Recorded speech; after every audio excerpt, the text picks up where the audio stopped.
Have you tidied up your room today? Come on, be honest with me. Did you tidy up? Okay, well this might be a good practice session for you because this is Messy Room Simulator and you can clean up other people's rooms and it probably is going to be more fun than you having to clean up your own room, right? Yeah. So the graphics are nice and you can rotate, each album so they can fit on the desk shelves or the limitations of the room or each item. I don't know why I had album. Oops. I love how the game has like these advanced physics, and it's really cool because you can lean shelves against the wall or in these rooms that you're trying to clean up, or you can like lean the bookshelf against the wall and like the books or whatever else you have on the shelves will lean back and like fall against the wall. So that's really cool. Like they could have made it so that each item didn't have its own sense of physics, but then it wouldn't be as in depth, and that's really cool that they did that in this game. And I feel like the music is a nice touch. Like it's very nice and relaxing, perfect for this kind of game. I couldn't hum it to you right now, but like when you're playing the game, it does its job. It's serviceable. So you can focus on the approval rating. Now the approval rating of each level is how you clean up the room. So it confirms whether you're on the right track cleaning up the room according to the game. Now the game, it's another game that's in early access. It shows because there's only 4 messy rooms for you to clean up. The first messy room is a kid's room, and it's got typical toy cars, markers, books, desk, a bed, so on, so on. The second and third room strike me as more of like it's like an artist's loft because there's like paintings on the ground. It's like darker, and there's neon lights. It's in the dark.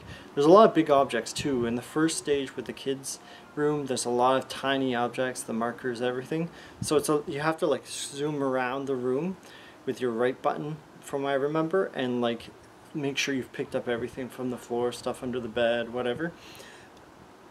So the challenge with the second and third room, it's just you have to zoom around because you can't see, because there's so many big items blocking other big items. So yeah, the fourth room is interesting because it's way different from the previous 3.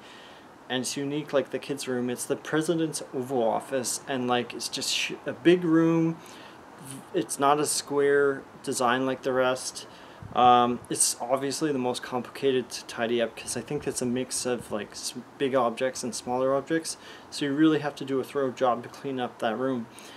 And yeah, the biggest weakness of this game, and you probably won't see this out of here initially from this review, is like you're graded how you go about cleaning up the room.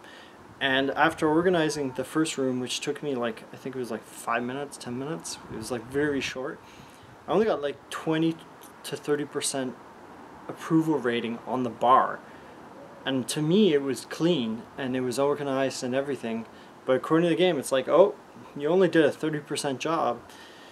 And to me that didn't make sense. It's like if the objects aren't on the floor and they're on the shelf and it's like kind of organized, that should be fine. It should be organized. But you have to clean the messy rooms the way the developer wants, and that's like, I don't know, I find it's a mistake.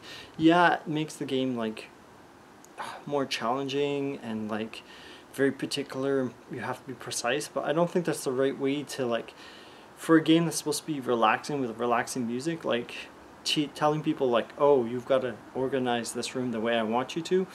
It's sort of not a casual relaxing game anymore. And yeah, because I thought like putting the different building blocks in the kids' room into the trash can or whatever that was, the waste basket, that's a creative way of putting stuff away. Like, and it all fit in there. I was like, hey, this trash bin is like something from Harry Potter or something. There's infinite objects that can go, items that can go into this bucket, and I just kept putting stuff in there. I'm like, sweet, this is a huge bucket. So I thought that was a good way of organizing it, but according to the game, like, oh no, that's bad. No, don't put the building blocks into the trash can. Don't put the markers in the bucket. So the game is deceptively hard, and like it just, for my playthrough, I felt like it's just unfairly hard. Like, other than the approval score, you feel like you've cleaned up the room okay, it shouldn't be an issue, and it doesn't seem to, like, there's no end goal. Like, other than the approval bar, like, the game doesn't just end, it just stays static. Like, there's nothing to do if the game doesn't approve of your cleaning job, unfortunately. So there's no reward, that's what I was getting at, for you to follow like the approval rating. Like, once you've cleaned up the room, as far as I'm concerned, you've finished that level. With only 4 levels, that, you know, and if it takes 5 minutes to clean the first room, it's only going to take you less than an hour to finish the other 3, most likely. So I just feel like this game is short to play, and like for $5.69, I wouldn't say it's a rip-off if you really like this style and where this developer is going with this, but it just feels like a novelty game at tops, like an hour of gameplay. You just feel a little bit maybe ripped off. It's a fun little distraction. It feels more like a $2-3 game than $5.69 in early access.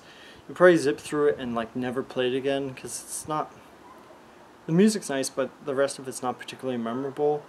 I'd give it a 6 out of 10. Like, it has decent polish, but like I wouldn't ever go back to it. Like, after I've finished the levels, it's short, it lacks any long-term replayability. So yeah, sorry, 6 out of 10, even though it's charming and it looks good and cool physics. Yeah, it's just, there's not much there to play. So anyways, this game makes me feel like cleaning up my house in real life now. So adios, keep on gaming, bye.